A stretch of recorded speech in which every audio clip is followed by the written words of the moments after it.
Equateur, côté za Mukondo kule fasi yote tuko vraiment. Niko na omba raia ni kusema baendelee kutusaidia vraiment. Sisi tumejitoa, hatuna mshahara yoyote, lakini wajikaze kutusapoti vraiment. 3 jours, nous avons fait les opérations contre les M23 et vous voyez comment nous sommes ici. Nous avons terminé 3 jours dans la forêt. Et pour le moment, je pense que la situation est calme parce que l'ennemi est déjà à la rizière de la parc. Kongo napasha bambia hivi, msiogope, kama vile tumejitolea kupigania nchi ya kwetu, msiogope, tutalibere nchi mpaka mwisho. Nda mercredi to lekela kina park to betaki Rugari, tangu to beti Rugari to bumi Munguna mabe, tangu Munguna lingaki a progresser lisusu tozongi siesima. To wataki bumba te pona nini? EAC eza wa likolo ezobo ya biso to le katoke ndokobeta kibumba. So la population nyoso bandeko nyoso ya RDC na bandeko nyoso ya province ya Nord Kivu, ensuite territoire ya Nyiragongo basunga biso parce que biso tondimi kosopa makila na biso.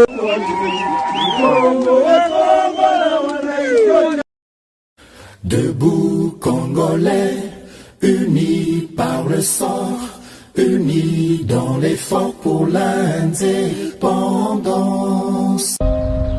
Nous devons ensemble avoir conscience que nul autre que nous-mêmes ne viendra sauver notre nation et que cela exige de chacun de nous une mobilisation tous azimuts.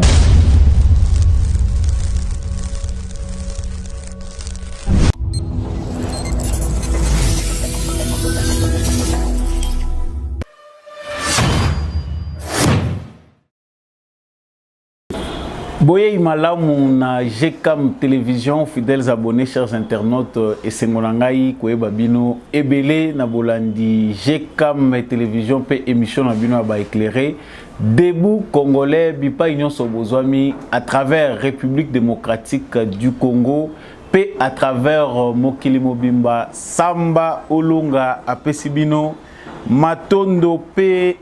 Mingi penza pona fidélité na bino pe confiance renouvelée na etando oyo GCAM Télévision bipa union sobozwami boyeba pe te justice ya Nzambe erataka motote justice ya Nzambe eleki ba justice nyonso oyo biso toyebi soki oko échapper na contrôle na biso bato mokili yeba ete Nkolo Nzakomba Maweja ye moto moko te aishapaka na contrôle na ye yebaka kosalaka malamu parce que nyonso topozaka comme acte ezali na lifuti na yango komibenga yankete komimona pe rusé te to malin koleka baninga parce que après yango et ça monsieur le Rosala si ce n'est pas sur cette terre sache-le bien que même dans l'au-delà tu finiras par payer les prix de tes actes.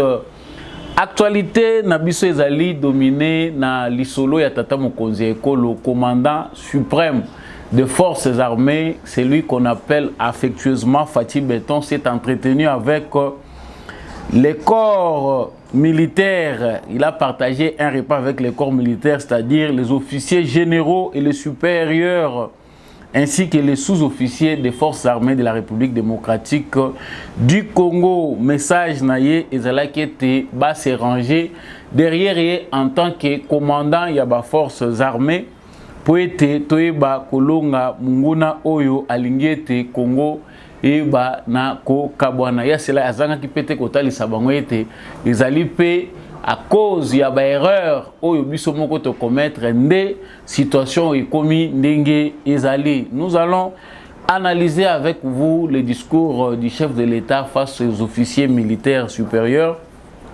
Toko lobela pe tina nini ya discours wana na moment oyo tozali, pourquoi bato bazali koloba mingi balobi ezali crainte que président de la République suite à discours ya John Numbi ezali réaction na yepo to mona ki pe chef d'état-major général ya forces armées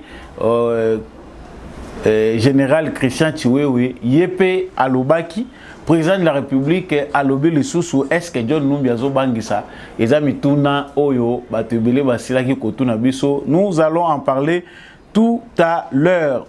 L'actualité, c'est aussi cette interview sur France 24 de Corneille Nangaa oyo bato baza kozela aloba vérité ya makambo yazali kopesa na ba congolais. Corneille Nangaa était na micro ya ba intervieweur ya France 24 pona kolobela accord oyo ye azali ko appuyer ko soutenir qu'il existe bel et bien un accord entre Félix Tshisekedi et Joseph Kabila. Mais il a que Corneille Nangaa affirme bel et bien que la CENI a publié Félix Tshisekedi, président de la République, et la Cour constitutionnelle a pris acte de cela, et c'est dans la loi de la République démocratique du Congo, il ne peut pas aller à l'encontre de ça. Mais pourquoi Corneille Nangaa s'obstine-t-il à passer dans les médias et pourquoi il choisit un tel moment pour continuer à insister sur cet accord? Est-ce que l'accord existe réellement ou c'est Corneille Nangaa qui a besoin d'autre chose? Tokolobelango pe nakati ya émission na biso ya mukolo ya lelo. L'actualité ici aussi en République démocratique du Congo, tolobelaki yango mukolo ya lobité, toyoba ete liwa ya Nemwanda Nsemi ba ne Congo nyonso bazali vraiment na mawa pona likambo etali liwa ya leader politique spirituel ya mouvement Otobengi Bundu Diamayala, en tout cas kufaki suite ya maladie moko ya longue durée ezali perte munene pona ba ne Congo. Mais nakati émission oyo to se souvenir na ye pona kolobela testament na ye, qu'est-ce qu'il nous a laissé ni comme pensée maîtresse par rapport à Nemwanda Nsemi. L'actualité continue, nous allons aussi parler de ces déclarations. Déclaration ezali, il y a le général congolais Emmanuel Kaputa qui dit que n'eût été la force régionale de l'EAC, la M23 serait aujourd'hui à Goma. Ça c'est face aux manifestants. De même pour les commandants adjoints de l'EAC à Goma, n'eût été aussi la présence de la force régionale de l'EAC à Goma, Kanya, Gamaoro, Kibumba, les M23 seraient aujourd'hui à Goma. N'est-ce pas que vous m'avez vu sous les bombes à Kanyamaoro? J'insiste, n'eût été cette force Goma, ne serait pas une ville aujourd'hui. C'est une déclaration faite aujourd'hui face aux manifestants anti-EAC ou anti-force régionale de l'EAC. Pour terminer, nous irons dans la circonscription électorale d'Ilebo dans les Kasaï, où il y a un conflit selon la sénatrice de cette circonscription, Lazali Kotali, ça a été conflit ezali lié na tribalisme. Territoire ya Ilebo, bato oyo bazali kuna chef ya territoire, donc administrateur ya territoire na adjonaye bazali kouta na tribu moko. Et puis, poste belé ezali occupé de manière tribale, tribu mususu ezali représenté te ndenge ya sili kolobelango na Sénat tokoyoka vidéo na ye faux selon source auto contacté sur terrain. Ezali na kabal moko ezali ko se préparer na circonscription électorale ya Ilebo oyo cadre ya FCC, certains élus oyo bazalaki bauti na FCC ya Kabila bazali na tendance ya kolinga ko manipuler, instrumentaliser CENI à la base agent ya CENI o bazana na circonscription électorale wana pona ko favoriser tricherie na bango. Nous allons terminer avec cette actualité là na kati ya province ya Kasai. Na tondi bino lisusu botondi mingi ndenge boponi fréquence ya malonga, fréquence na bino ba éclairé oyo ememelaka bino ba sango en toute transparence ko apporter bino lumière pour na makambo eza koleka na République démocratique du Congo pe na nzinga nzinga. Soki ozana no abonné te na chaîne oyo, en tout cas il faut le faire pour suivre de près notre lecture de l'actualité congolaise. Abonnez-vous massivement, faites abonner aussi les voisins, partagez cette actualité. Surtout, n'hésitez pas de commenter, de liker en tout cas, ils sont vraiment obligatoires. Si vous likez ou lundi actualité, bon, on se peut na OTPC qui est normal, mais il faut liker. Laissez-nous un commentaire à partir d'où vous suivez cette actualité. Na dédié vraiment actualité à Mukola Lelo, na bande kunabiso. Nyonso ya espace Grand Équateur au Bolandaka, Samba Olonga. Ngai moko abino na pesi bino penda matondo mingi ndenge boza ko continuer ko partager basango ya République démocratique du Congo à travers Samba Olonga.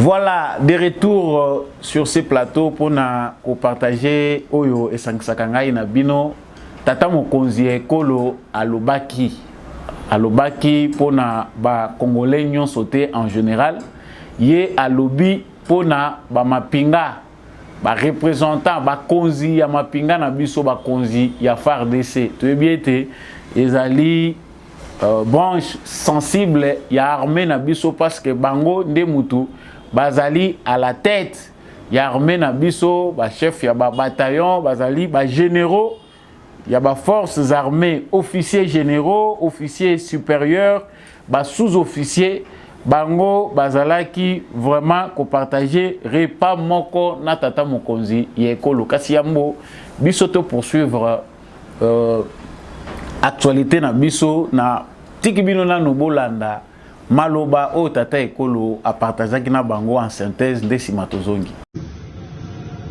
Nous avons perdu énormément de compatriotes. D'abord à cause de l'influence négative de nos voisins, mais aussi, regardons-nous en face, à cause de nous-mêmes. Parce qu'il y a eu des failles dans notre système de défense et de sécurité. Je ne veux pas y revenir. Pour moi, je voudrais simplement tirer un trait sur tout cela. Voilà pourquoi je donne les moyens à notre armée. Et voilà pourquoi je vous interpelle. Parce que nous sommes dans une phase qui est très sensible et délicate. Nous sommes là à la croisée des chemins. Ou bien nous réussissons ce défi qui nous est actuellement opposé, ou bien nous échouons et nous condamnons définitivement notre pays, en tout cas pour longtemps. Parce que ce qui se passe à l'Est, c'est la manifestation claire de ce qu'ont été les intentions de ceux qui ont toujours voulu l'instabilité de la République démocratique du Congo et qui ont travaillé à sa déstabilisation. Ils veulent la partition de ce pays. Et c'est par toutes ces manœuvres qu'ils pensent pouvoir y arriver. Mais moi je vous le dis, moi, votre commandant suprême, ils n'y arriveront pas. Et pour cela,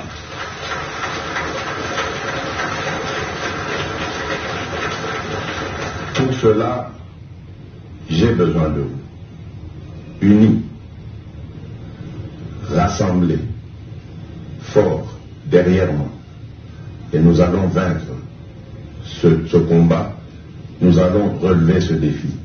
Pour notre peuple, pour nos compatriotes injustement arrachés à la vie, nous vaincrons ce combat.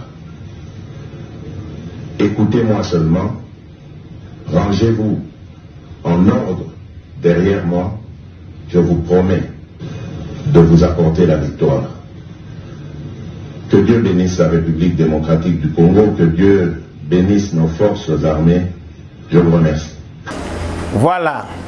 Ndenge Bouti Kolanda, président de la République, wana eza vraiment synthèse ya maloba na ye. Monsieur le président de la République Félix Tshisekedi azali vraiment au communier na armée.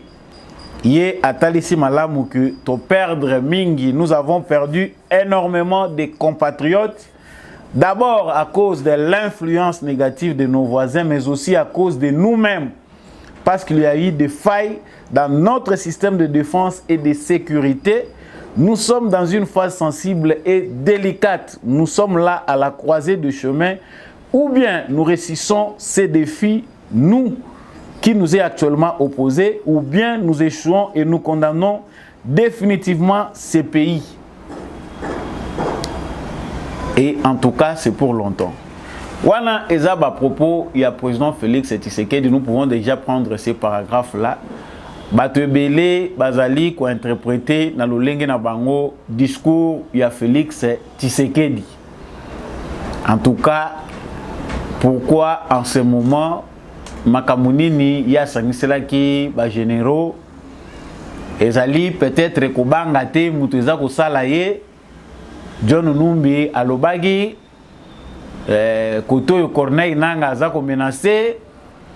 Et voilà pourquoi Félix Tshisekedi a choisi ce temps pour réunir les troupes, pour garder le moral na bango. Est-ce que Félix Tshisekedi a zobanga? L'actualité congolaise a été toujours accompagnée de l'humour parce que même là où les choses sont très sensibles, les Congolais, à moins dose, il y a humour. Et puis ça passe comme ça. Des fois, c'est de manière exagérée parce qu'il y a des choses sérieuses auxquelles il ne faut pas associer l'humour. Parce que c'est l'aventure. Donc l'humour peut accompagner nécessairement certaines de nos actualités pour adoucir. Mais l'humour n'est pas apporté partout. Pour na komema même makambo eza très sérieux yo memia ngona comédie parwana na lingaki na lobanini esengeli toyeba que ezali ya kobomba pété. Félix Tshisekedi n'a habitude na ye depuis qu'il a accédé au pouvoir azali de temps en temps très à l'écoute de nos forces armées. Il communique de temps en temps avec l'armée. Joseph Kabila a sali 18 ans dans la République démocratique du Congo comme chef de l'État, président de la République. Chef de l'État, parce que quand on dit chef de l'État, le chef de l'État congolais, c'était Joseph Kabila. Na Simanaye, na Ouya, na Kanchach, bana ya basoda bazana ba soins de santé ya malungate basi ya basoda bazako bota na ba conditions médiocres bana ya basoda batanga kana mabele kan wana ya bato babatela ka Kabila ezayeka na simanda kunaye. Aucun jour Joseph Kabila tikala ko beta tour tolandi yango na RTN seke atala na sima soki soda lia ka ndenge nini soda lala ka ndenge nini. Aucun jour j'ai dit.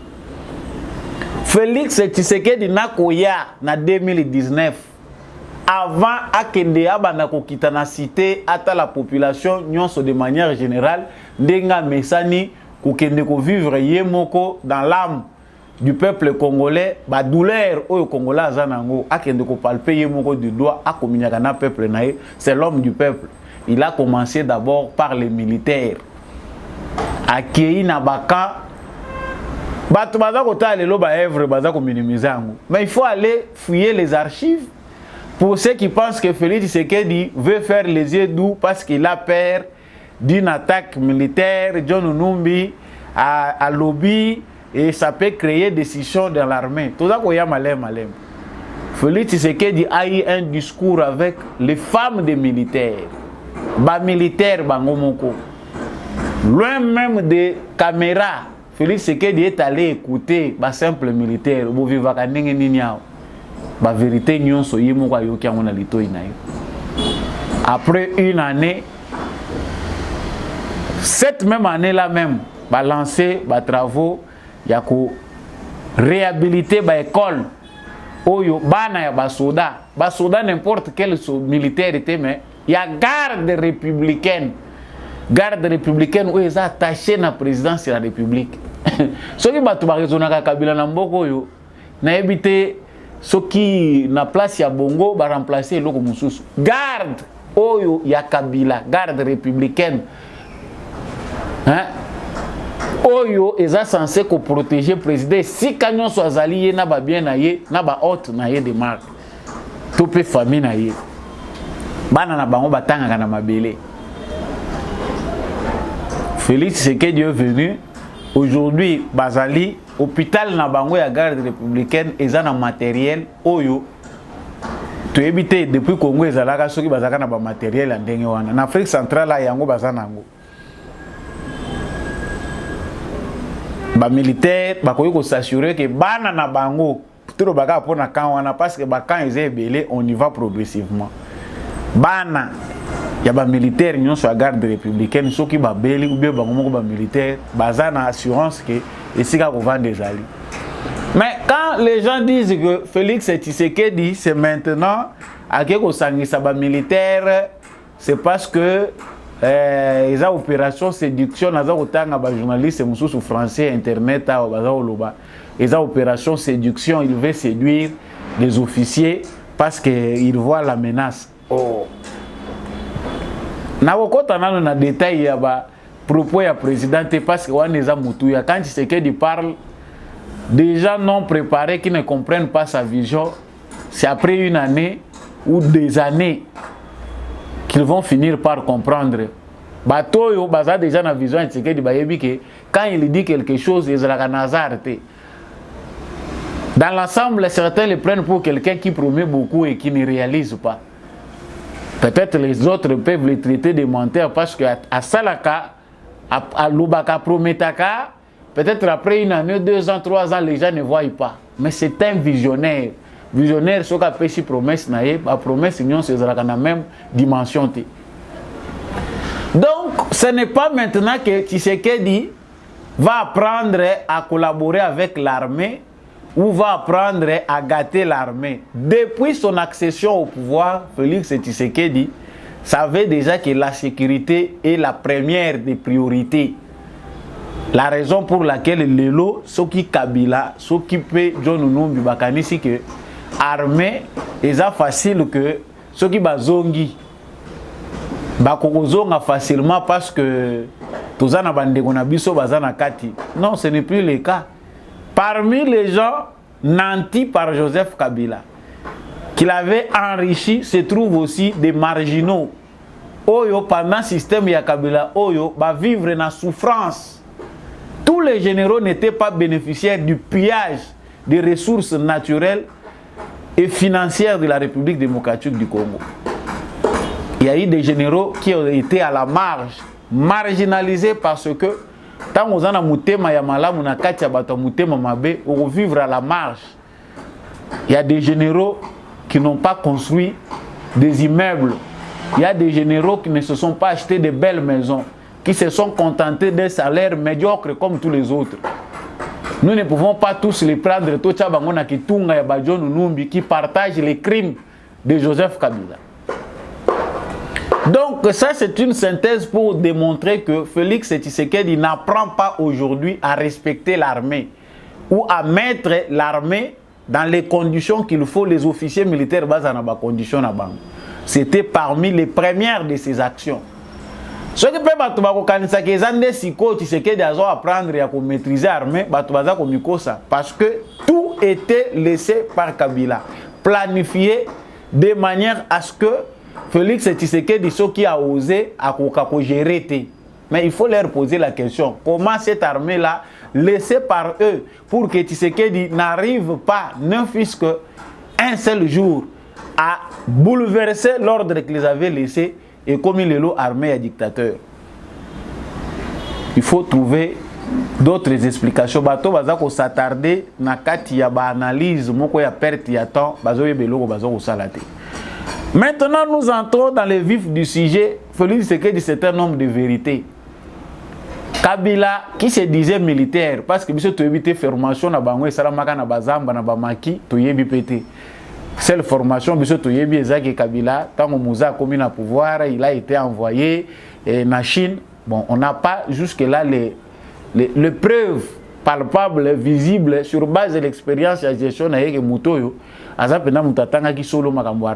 L'état dans lequel il a laissé notre armée ne prouve pas que Moutoyo, Azaki militaire, est formé avec une vision républicaine. On met de côté. Ba militaire Oyo, ba officier militaire, bazana droit à vérité.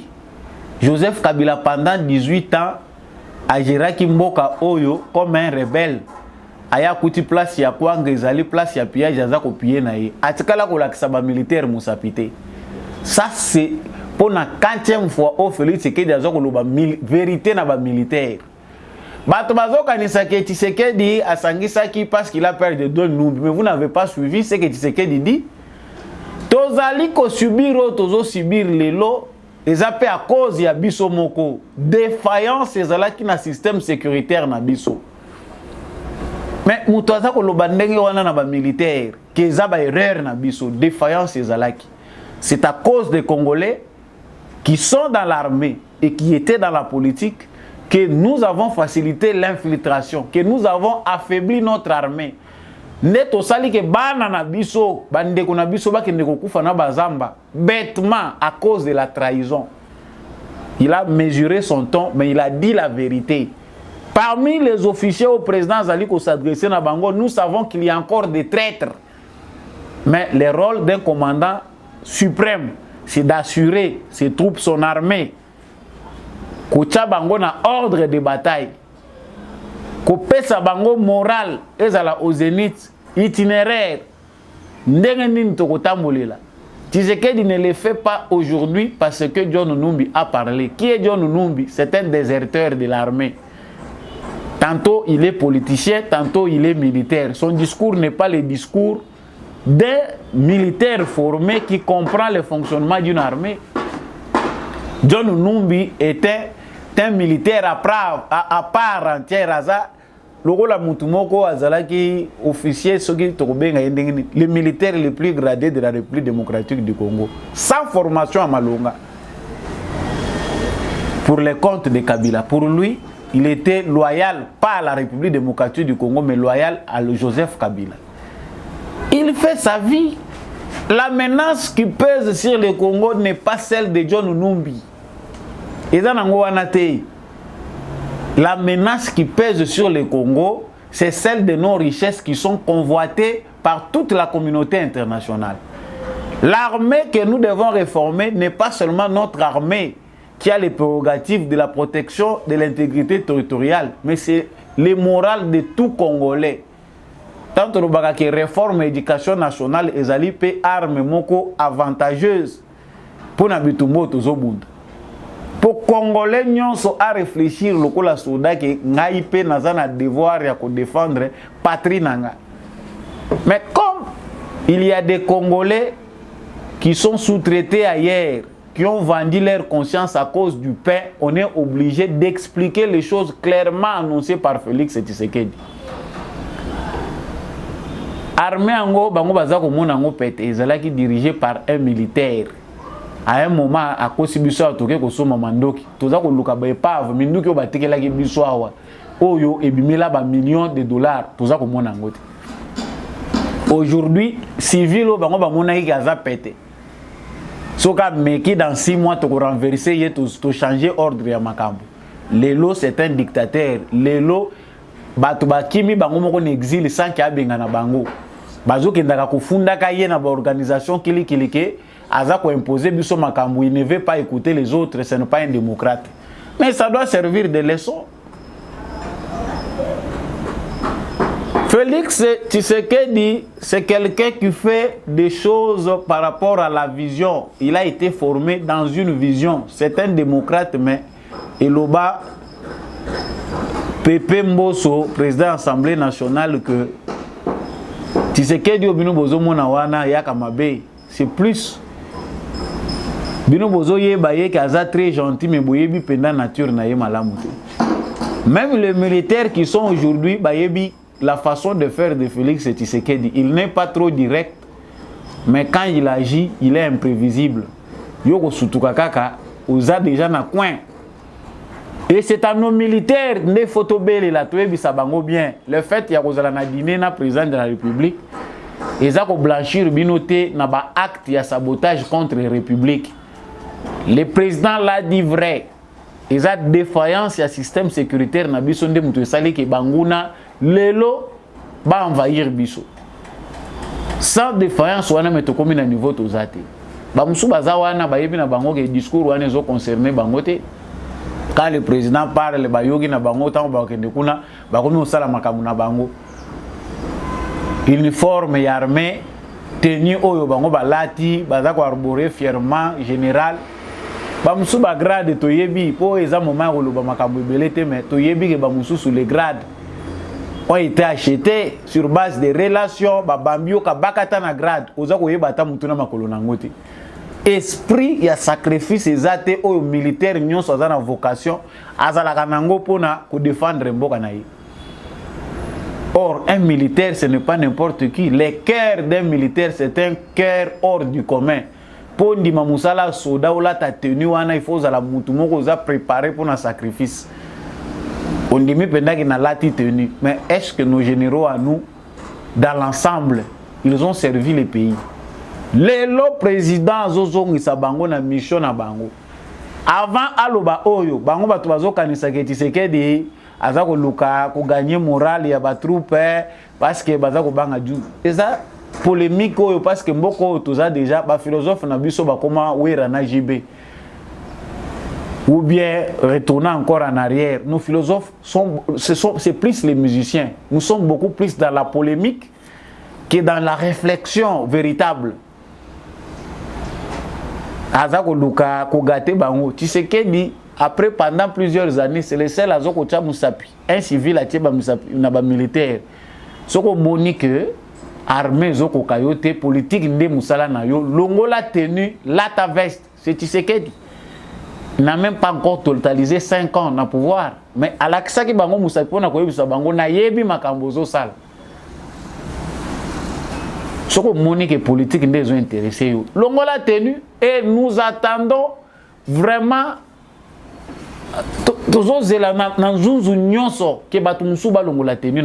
vous avez déjà gagné beaucoup d'argent.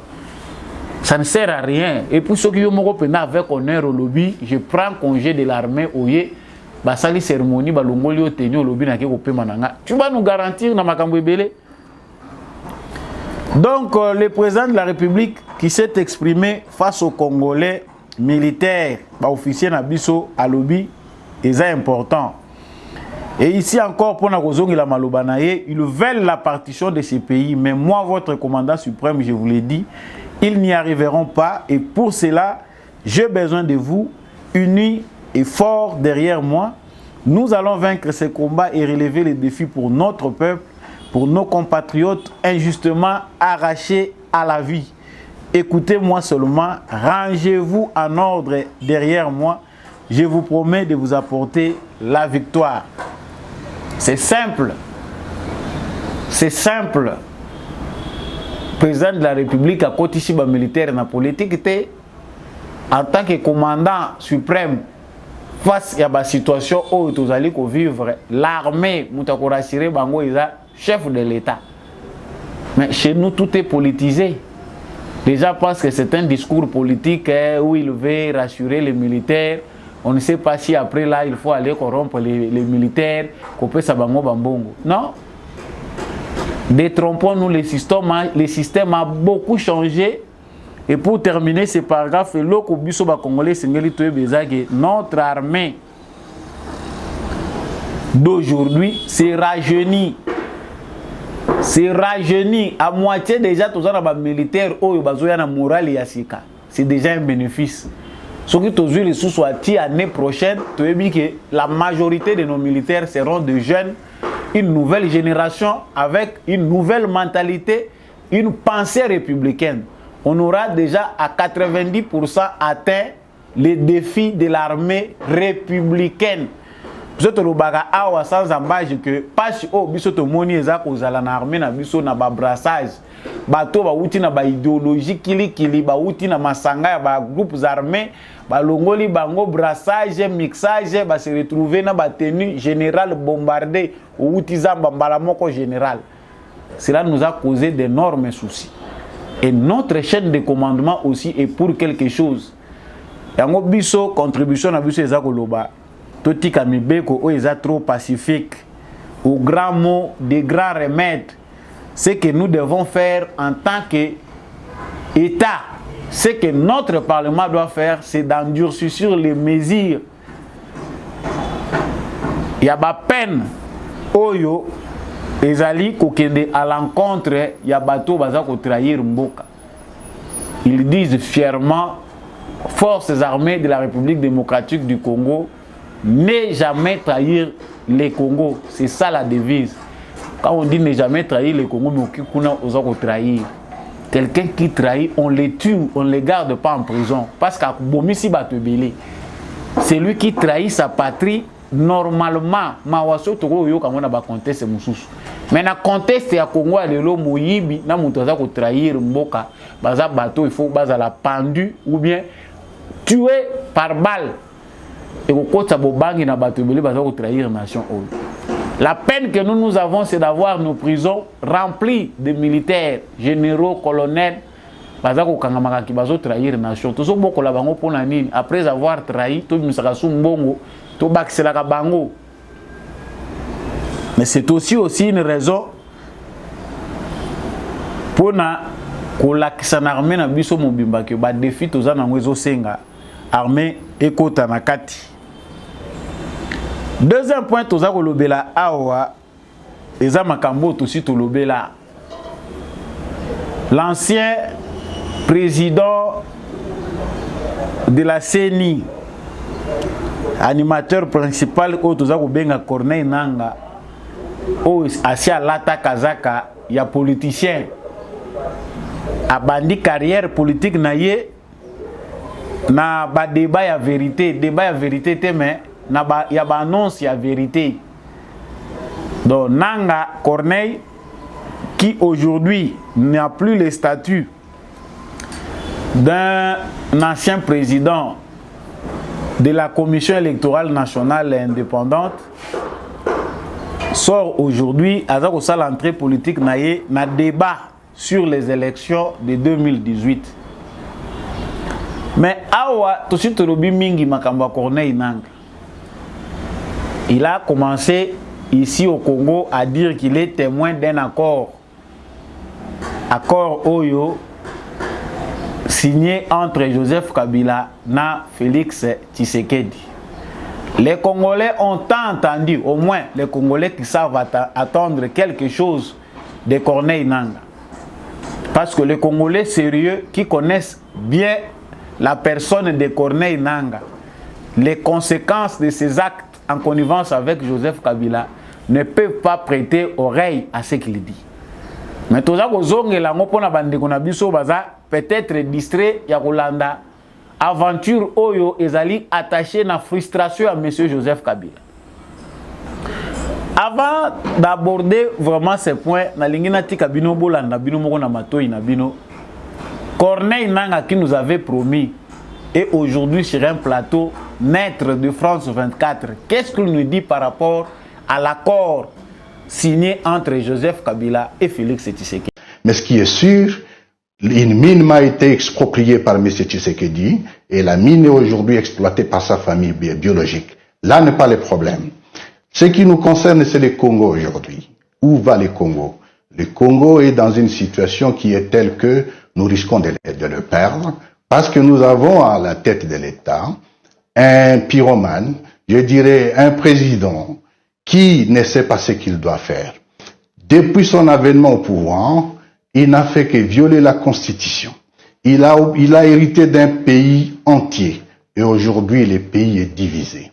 Les territoires entiers sont amputés de certaines entités. Et est-ce que ça doit continuer de cette façon? Je ne pense pas. Le tâtonnement avec lequel il gère la situation sécuritaire du pays nous montre qu'aujourd'hui, M. Tshisekedi, c'est plutôt un agent de la balkanisation du Congo. Et nous ne devons pas le laisser faire, nous devons le stopper. C'est cela notre combat. Vous dites que vous êtes menacé. Sur quelle base affirmez-vous cela, M. Nangaa? La menace de mon intégrité physique est réelle. Je suis en exil forcé parce que M. Tshisekedi voulait me tuer. Au fait, la chanson a toujours été la même. Nangaa en connaît un peu trop. Il en sait un peu trop. Et c'est ça le problème. On m'a retiré la garde alors que j'en ai droit. Évidemment, c'est sa politique de vouloir humilier tout le monde qui plus ou moins a participé à ce qu'il soit là aujourd'hui. C'est la même chose aujourd'hui. La tendance, la propension à chercher à humilier l'ancien chef de l'État, ça va dans cette logique. Moi, on m'a retiré la garde. J'ai eu des menaces en permanence. Je me suis éclipsé de Kinshasa. Et c'est ce qui justifie qu'aujourd'hui, je suis en errance ou en exil. Mais entre-temps, cela ne va pas arrêter le combat que j'ai pris. Dernière question, Monsieur Nanga. Évidemment, on a beaucoup parlé de la dernière élection présidentielle. Il y en a une qui se profile normalement fin décembre. Est-ce que vous pensez qu'elle sera libre et transparente? Elle ne sera, de toute façon, il n'y aura pas d'élection en décembre. Deuxièmement, les conditions sécuritaires du pays, je me pose la question de savoir qu'est-ce que nous cherchons. Nous sommes en train de nous bousculer à Kinshasa pour l'élection. Entre-temps, nous n'avons plus Rutshuru. Entre-temps, nous n'avons plus Masisi. Là n'est pas le problème. Le pire, c'est que M. Tshisekedi aujourd'hui est un acteur de division des citoyens. La situation au Kivu aujourd'hui, la situation à l'Est en général, c'est entre autres par le fait qu'on a divisé le peuple. Et aujourd'hui, même tout ce qui est en termes techniques ne permettra pas les élections en 2023. Pour conclure, c'est dire, aller aux élections le 20 décembre 2023, ce serait comparable à un téméraire commandant qui se décide de poser l'aéronef sur une piste parsemée de gros bétail. C'est très dangereux, nous ne l'accepterons pas. Voilà. Nakanisi bino comme ngai bokoki koseka bokoki kozala nakanda parce que les gens comprennent clairement que nous faisons face à une manipulation, à un individu qui maîtrise bien les techniques de manipulation et de la ruse, qui sait créer un suspense pour attirer les gens vers lui, attirer les médias vers lui, alors qu'au fond, il n'a rien à dire. Les journalistes posent des questions très claires à M. Corneille Nangaa. Mais les réponses de Corneille Nangaa sont ambiguës. M. Corneille Nangaa affirme clairement que la CENI a publié Félix Tshisekedi vainqueur, c'est lui le gagnant, provisoirement. Et la Cour constitutionnelle a pris acte et s'est entré dans les lois. Félix Tshisekedi a été élu président de la République. De quel autre accord s'agit-il pour M. Corneille Nangaa, après 5 ans, oya kozongela ba Congolais, oyebisa bango que voilà, il y a un accord. Et yomo oza koloba pe na maloba no lobi bien que ces accords-là n'ont rien à voir avec la Constitution. La Constitution est au-dessus de tout ça.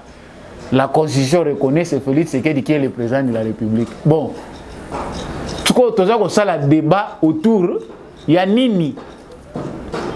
Yo nde muto publier qui résultat, yo muto organiser qui ba élection.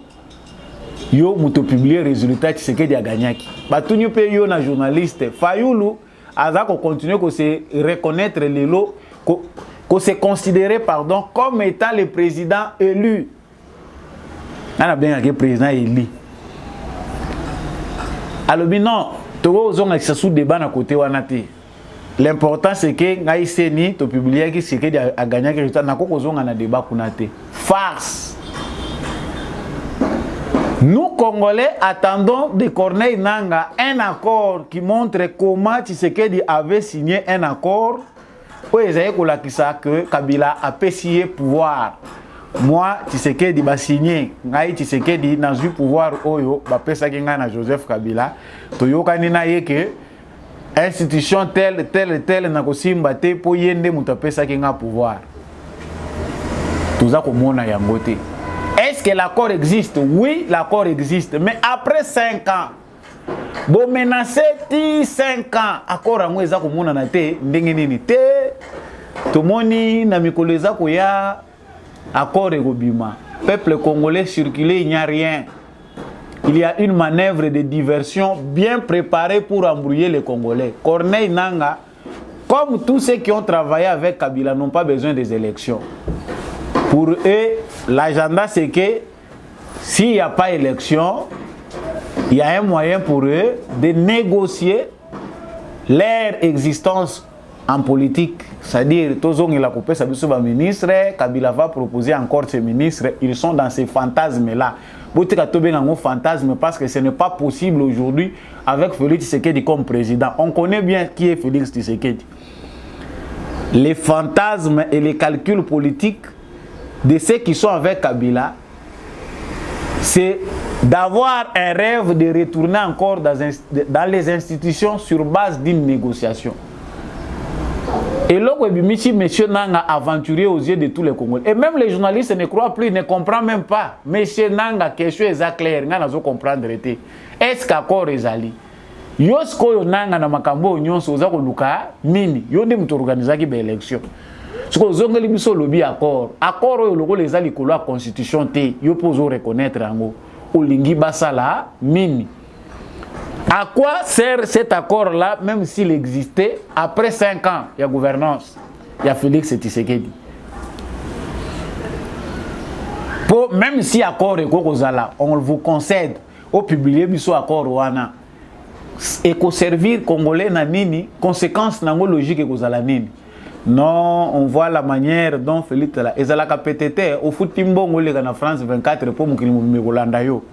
Kasi vérité eye banaka nango batu nyonso bakolanda yo baza bazoba te po ba se faire avoir na manipulation na yo. Tu as laissé certaines personnes qui veulent entendre les chaos dans le suspense. Ezana batu bandai kozela ke nanga bimisa kaka nyonso mbala moko mboka ngwe kota bulu soki bulu yeke soki balobaka soki nini balobaka. Mais ces gens-là sont dessus de leurs attentes, dans leurs attentes parce que Nanga n'est qu'un simple aventurier au service de Joseph Kabila. Et en dehors de tout cela, c'est un frustré. Mine oyo Joseph Kabila pesaki Nanga a exploité Kapo, a favorisé les tricheries, planification. Il y a oyo bango baza ko benga majorité na bango.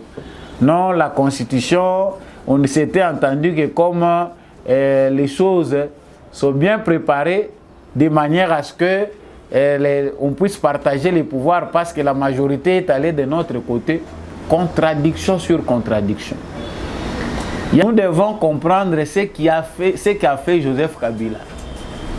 Fayoulou ne pouvait pas avoir la force de venir réclamer, dire que c'est lui le président élu si Joseph Kabila na Corneille Nanga bazalaki na souci ya ko présenter makambu ndenge salemelaki réellement na moment ba résultat zalaki. Le souci de Joseph Kabila dans son jeu avec Corneille Nanga, c'était d'affaiblir Félix Tshisekedi. Abima loko la zuité, biso neto pesiye. Tambo ya kozonga siko na débat, Tshisekedi ne serait pas fort parce que bomoni passation pacifique à pouvoir et salemaki. Toutes ces manœuvres-là ont été planifiées par Joseph Kabila, na Corneille Nanga. Or, il y avait moyen de présenter la transparence, résultat à Makamundenge, qui concrètement. Abasali Bamagui na Bango, comme ça va permettre à Félix Tshisekedi de bien négocier avec nous. Félix Tshisekedi est clair quand il s'exprime. Ce qui est accord Ezali Balakisa. Tout solo là qui c'est l'accord Ezali FCC cache pour la gouvernance. Point barre. Tout pays bino bolingi na bino ko servir ba Congolais te, bolingi bo maintenir pouvoir. To betani ma confiance en tant que politicien na panzi bino ceux qui peuvent rejoindre le camp du changement. Balandi na bango côté ma ezochola, botelengani, bozangi na mukyo boke kozala nango. Pourquoi? Parce que c'est de la mauvaise foi. Félix Tshisekedi a maintes fois redit les mêmes choses que na volonté na ngai na kokaye ko panze FCC cacheté. To sangani. Ceux qui sont tous en associé à servir mboka nazo mona tina ko beta na makofité. To sangani to kende biso nyonso ensemble to servir mboka ezamboka na biso. Mais bango baza na souci ya wana te. Comme ça to kende na makofi, quelqu'un qui est seul, sans armée, sans la police, sans service de renseignement, azape na kati ya ba institution te. Ndeni na ko battre bino bo se retrouver lelo bokomi ko brandir au accord. Malgré bato ebele bakanisaka ke soki moto azwi mbongo akomi mayele te mbongo ezaka nango ka couverture zanga mbongo kozonga zoba même liloba na yo ekopese te bakoyoko te. l'argent qu'ils ont volé, nde yango mutu servaki bango de couverture, ba s'attirer toutes les sagesses et les intelligences du monde. Aujourd'hui que Kabila n'est plus au pouvoir, intelligence na sagesse wana et qui côté mususu. Mais c'est Corneille Nanga, c'est ça en insécurité. Mutu aza kolanda ote yo moko kokima oke kokwea na libulu baza kolanda ote me yo moko oza kokima pona scénario yo moko monter.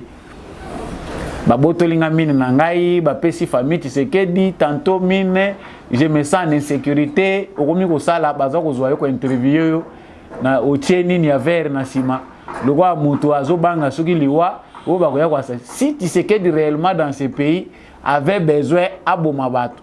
Ce n'est pas Corneille Nanga. Il y a des gens qui font plus mal à la patrie. Oh, même les Congolais, mais Tshisekedi dans son souci d'unité, de réconciliation nationale, de paix. Même les ennemis de cette nation, ils ont condamné Tshisekedi qu'il est très doux. Très bon, jusqu'à tel point que certains Congolais meurent aussi à cause de la bonté à Tshisekedi.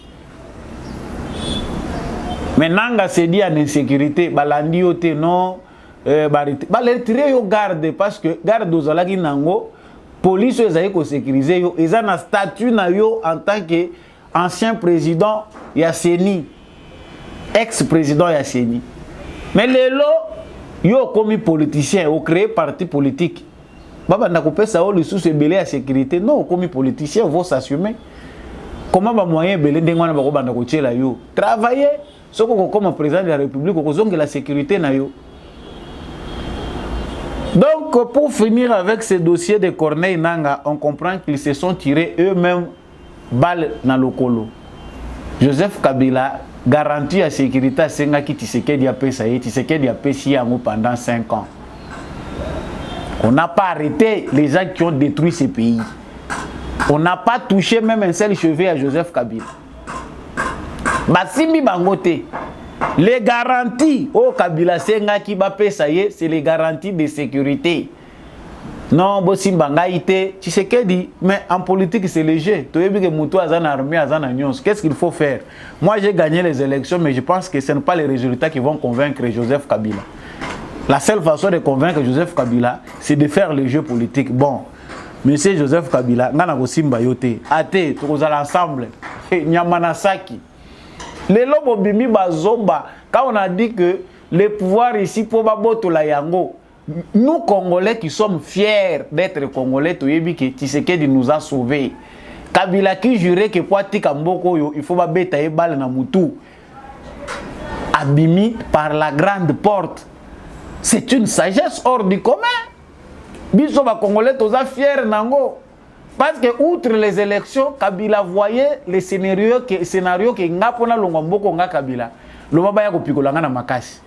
Mais sagesse c'est sali que sans qu'on menacer Kabila na mbeli, sans qu'on beta na masasi na Kabila, atika pouvoir en douceur. Olé a géré pe baki. Bango baza ko accuser Tshisekedi n'a pas géré, il ne veut pas gérer les acquis, l'alternance pacifique pour la première fois dans notre pays. Ou bien bozo considérant comme acquis. Est-ce que préjudice nyonso bino bokoze na peuple oyo? Tshisekedi ndé muta ko réparer ango. Aussi tu ebisa ki bino que nous sommes arrivés au point il y a case de départ. Ici, soit on règle le jeu de manière à ce que bomi kitisa pour na bino scène politique ezasu ya binoté, réparer les préjudices causés par le peuple congolais et aller en paix. Soit on retourne à la case de départ. Case de départ est là qu'ici, ce sont des arrestations en cascade. Parce que à l'Iroyo, Kabila a bandi ko sala makambu et ko poussé Kabila yemoko na prison. Ba mususu ba ko kima mususu mboko yo. Les acquis dont ils parlent, ils ne savent pas qu'on conserve en Gonze. C'était Bovandeli Bozo 4. Le problème ici ne s'appelle pas Tshisekedi. Tshisekedi a eu du mal, il y a des Congolais qui Tshisekedi likolo a Kabila. Il y a des Congolais qui ne comprennent pas jusqu'aujourd'hui pour Nanini, Tshisekedi, tout ça. Likolo ya Kabila. Donc bino boza ko linga Bati Kabino, Babwa Kabino na maboko à justice populaire. Ce que vous voulez, c'est que le peuple congolais se charge de vous. Pour Tshisekedi Obino Bozo Sakananaye, ce qui a pési mon Congo. Parce que c'est ce qui doit être fait maintenant. C'est tout ce que nous attendons. 5 ans ici, Sili. Protection wane Sili, parapluie wana vous bénéficiez nango wana vous bénéficiez nango les sous-soutés. Mais à cause de vos bêtises, vous risquez d'être abandonné à la justice populaire.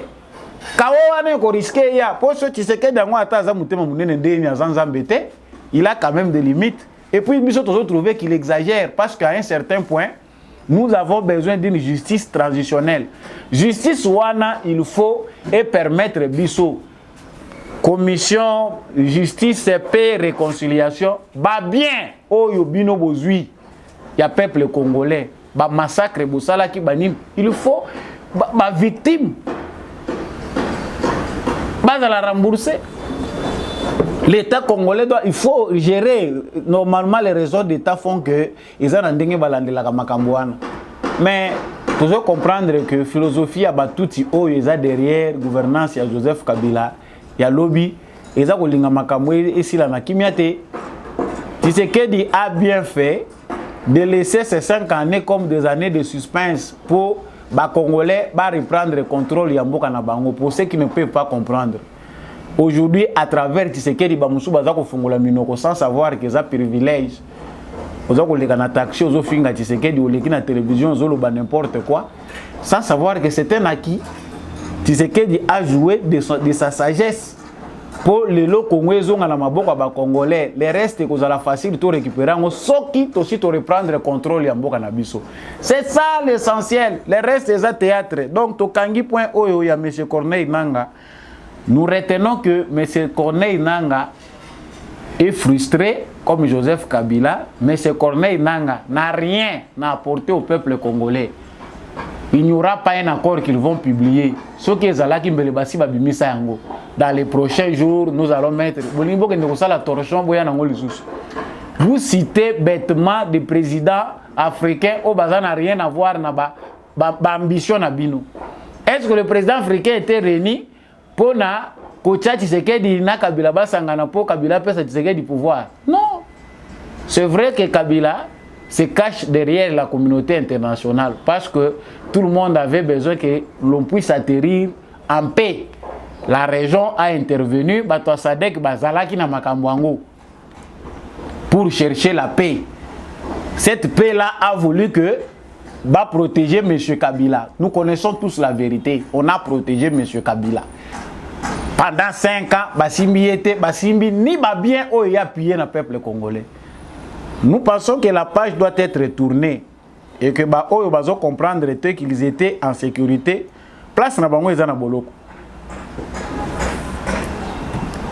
Actualité mususu toza kolobela awa ezali liwa ya ndeko Mwanansemi. Leader Mwanansemi, leader ya Bundu dia Mayala, ex Bundu dia Congo. Asilaki Kotika Biso, nous n'avons pas parlé de ça sur Debout Congolais. C'est quelqu'un de très important pour le né Congo.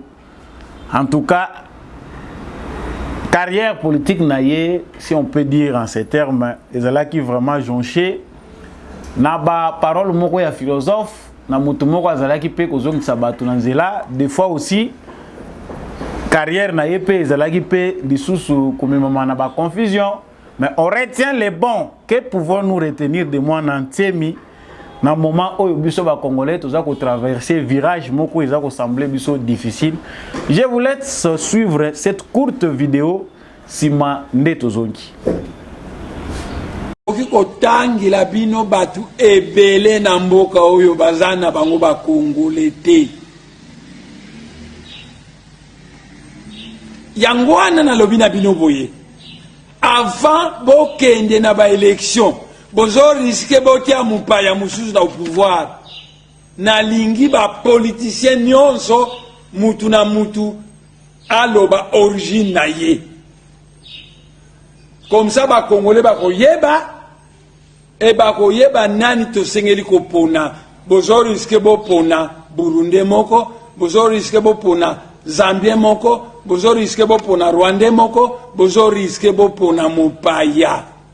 Yangwana na lobby, na lingi, avant les élections, chaque politicien congolais doit se présenter. Peuple congolais aye baye azali nani. Et lelo ne mwanda semi à se présenter. Donc, à couper cet exemple, tous les autres politiciens, balanda, commissaire na journaux, balobana ba télévision, peuple congolais ayoka bango avant des élections. Voilà. Mwanansemi, mort décédé, a tiré biso testament na ye yango wana. Yo congolais okovotaka, il faut bactère politique nyonso ba se présenter. Ngai Kingandi, mwana ya Kingandi. Na Kingandi, koko na nga Kingandi. Okoko zonga même 3 générations, 4 générations. Pour tous la rassurer. Il nous a dit des vérités avant de quitter. Ba Congolais vos salaires été. Les Kamwa de père et de mère yango, ne mwana Sembi. Alobaki clairement. Ba Congolais boza ko sala ba aventure. Mutu nyonso azala ndenge na ye. Soki liwe zoya alobaka makamu na ye très important. Les prenez vous en charge d'Etienne Tshisekedi. Aujourd'hui, nous sommes ensemble à l'Obipe, dans le de père et de mère. Tala mutuyo voter. Aoutagi wapi tata na yenani, maman na yenani. En tout cas, nous gardons une pensée pieuse pour Nandé Mwanansemi et toutes les condoléances à sa famille biologique, politique. En tout cas, dans le mouvement Naye Bundu Diamayala. Bazali na perte ya munene, c'est un génie. Ba proposition na l'Assemblée nationale ezalaki vraiment à la hauteur. Il avait vraiment de bonnes idées au lelo, même SADC, même EAC, ba organisation belé régionale, bazali na kati ya ko imiter ango pour que Afrique mobimba toyeba ko vivre en harmonie. Toutes les condoléances à la communauté né Congo. Ba ne Congo nyonso en général pour biso atozaka ba communauté te so lobi communauté boye bato bakanga makana ba concept boya kozongela nga o sambolonga biso ba communauté zalaka te o communauté nini ozolo ba lisusu biso tozaka na ba tribu tout ça non. Tous les ne Congo et les Congolais en général vraiment on garde une pensée pieuse pour na ne Mwanansemi qui nous a quitté en entendant vraiment ba obsèque naie ezala organisé. Kolobela pe awa likambo oyo etali EAC ndeko na biso général congolais Emmanuel Kaputa. J'ai cherché vraiment longtemps la vidéo, mais c'est un confrère qui a publié cette information. Le général congolais Emmanuel Kaputa confirme que n'eût été la force régionale de l'EAC, le M23 serait aujourd'hui à Goma. Il parle le même langage avec le commandant adjoint de l'EAC à Goma, qui pense aussi de la même manière que n'eût été la présence de la force régionale, Goma, Kanyamaoro, Kibumba serait aujourd'hui entre les mains de M23 et Goma nécessairement. Donc il a beaucoup insisté, en tout cas, Goma serait une ville aujourd'hui entre les mains de M23 sans l'EAC. Ndenge bozo mona ba photo na bango. Donc, ba propos oyo eko semblait normal pour les commandants adjoints de la force régionale de l'EAC à Goma. Parce qu'ils sont obligés de soigner l'image de l'EAC, de continuer à présenter l'EAC comme une organisation. La force régionale fait son travail et il y a des résultats sur le terrain. Mais ces propos ne sont pas tolérables pour notre général, le général congolais Emmanuel Kaputa. Comment un militaire congolais peut affirmer dans un moment pareil, un officier de haut rang, que sans la force régionale, l'EAC serait aujourd'hui à Goma? Absurde. toza komituna eza maloba batie na munoko ou bien ezali insuffisance ya capacité communicationnelle. Na moment oyo toza komona ke bawazalendo bazali ko progresser bazo faire face na EAC accalmie koti pendant 48 heures parce que EAC akangi nzela alobi boko ko avancer te bawazalendo pe bazwi nanu trêve esika oyo bazali baza ko continuer ko se renforcer bazo ya ebele. Les Congolais de manière générale savent que la force de l'EAC n'est pas là pour nous aider. Principalement les Kenyans et les Ougandais. Mais pourquoi ne pas peser ces mots pour ne nuire na image à battre? Même le gouvernement congolais sait que l'EAC ne fait pas un bon travail. En dehors du contingent burundais, Oyo Azali Kotambola na vision au Congo ezana. Mais notre général Emmanuel Kaputa nous dit ce qui est à Setembelego Maïkwei.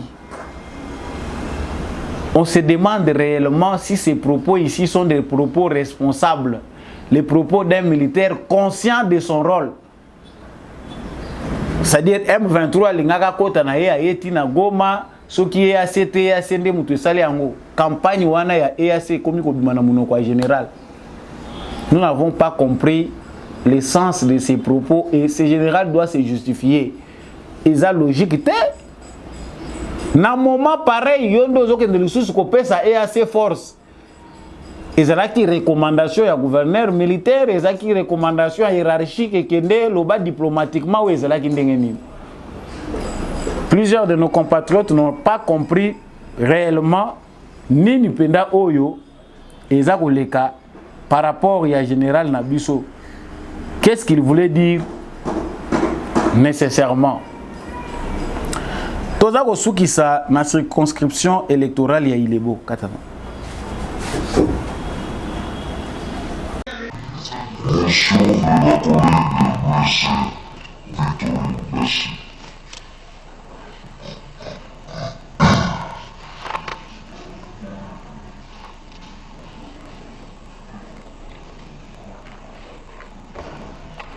Merci, Madame le Président, pour la parole. C'est une motion d'information. Honorable Président, honorable membre du bureau, honorable sénateur, très chers collègues,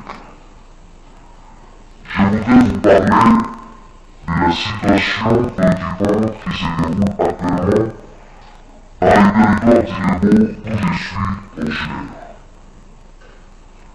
Depuis la mise en place de la politique territoriale, l'administrateur du territoire d'Ilebo et ses deux agents sont tous trois de la même tribu, alors que le territoire est multiethnique.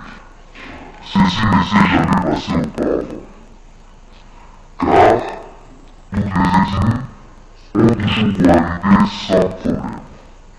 Cependant, le fait d'avoir placé une seule ethnie à la territoriale, dont l'Isère est fait pousser des ailes, à celle-ci jusqu'à développer des comportements d'exclusion des autres.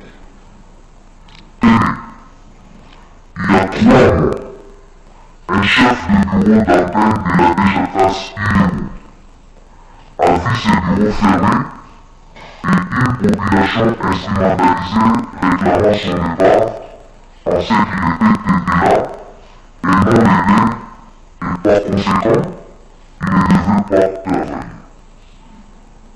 En deuxième lieu, un chef de secteur nommé dans le secteur de Mapam, dans les territoires d'Ilebo, intimidé et menacé parce qu'il était Bouba et non aidé, a dû fuir son poste d'attache pour avoir la vie sauve. Cela n'est pas fini. Depuis bientôt 4 jours, des groupements s'organisent contre les autres tribus, puisqu'il faut que les membres de la CENI Antenne d'Ilebo, nouvellement nommés, quittent les territoires d'Ilebo parce qu'ils ne sont pas légaux.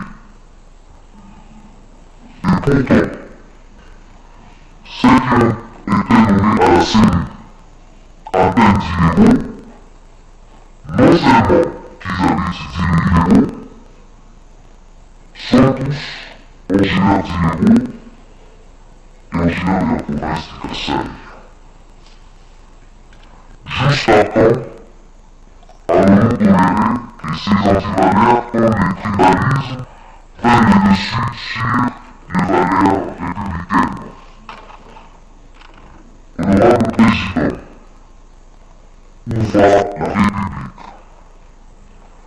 J'ai pris la parole pour vous prendre tous à témoin, de sorte que demain, si tout dégénère négativement, que personne n'intéresse ignorance. Honorable Président, la reconnaissance de ma motion d'information et je vous remercie. Merci beaucoup. Ceux qui ont besoin pour l'entendre, qu'ils entendent.